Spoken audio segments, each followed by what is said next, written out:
Dans un marché du travail où il y a un déficit d'emploi, notamment un déficit de bons emplois, c'est-à-dire d'emplois stables, de qualité, le diplôme devient vraiment un mode de sélection extrêmement important.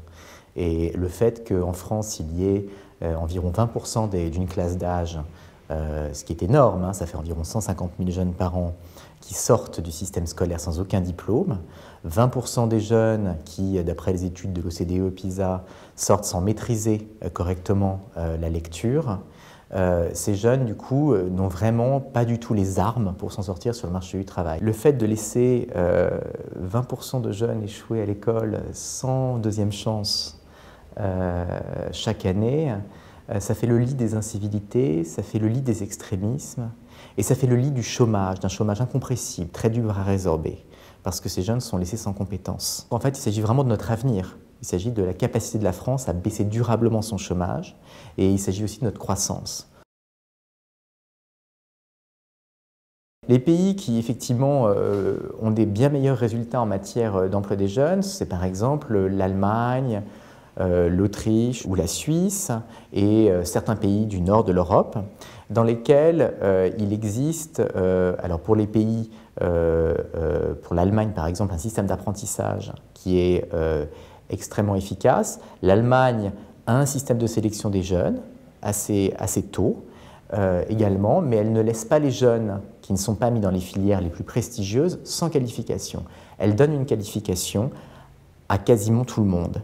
Ce qui fait que les jeunes qui sortent des filières d'apprentissage sortent avec des vraies compétences et un métier à la clé. Il faut savoir que le chômage des jeunes en Allemagne est très faible, surtout quand on compare le chômage des jeunes au celui des adultes, le ratio est le plus faible des pays de l'OCDE en Allemagne.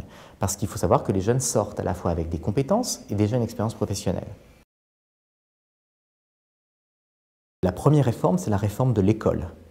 Il faut dépasser un certain nombre de clivages et changer la méthode d'enseignement. Il faut cesser de penser que tout est une question uniquement de moyens et il faut cesser de penser que les jeunes qui échouent à l'école sont des jeunes qui ne sont pas méritants.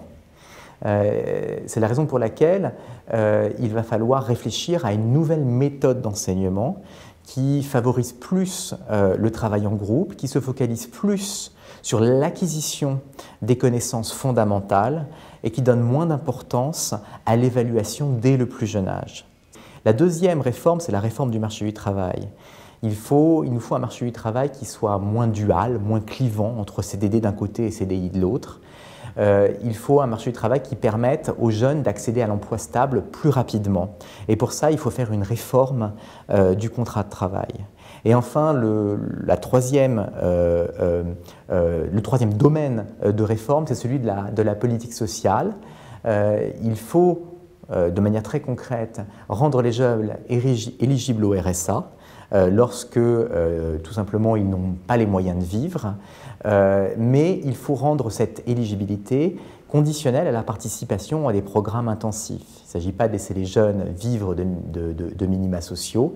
Il faut les mettre sur la route de l'indépendance économique. Pour qu'ils puissent s'en sortir par eux-mêmes, il faut leur redonner des compétences qu'ils n'ont pas acquises. Ça veut dire des moyens importants en matière de programmes de remise à niveau ou en matière d'expérience professionnelle, de stage ou d'apprentissage, mais ciblés sur les jeunes qui en ont le plus besoin.